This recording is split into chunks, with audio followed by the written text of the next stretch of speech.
Obtuse, greater than 90 degrees. An obtuse angle is an angle with a measure of greater than 90 degrees. An acute angle is an angle with a measure of less than 90 degrees. A right angle is an angle with a measure of exactly 90 degrees, which is also called a right angle.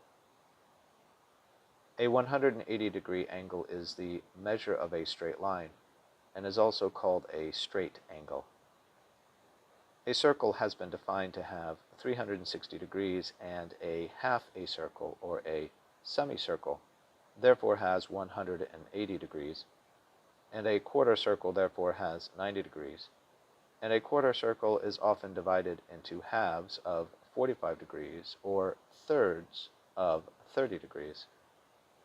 Obtuse can be applied to an angle as in an obtuse angle, or obtuse can be applied to a triangle as in an obtuse triangle.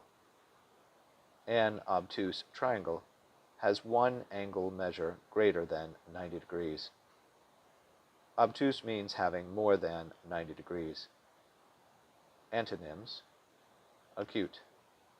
Related words: right angle, straight angle.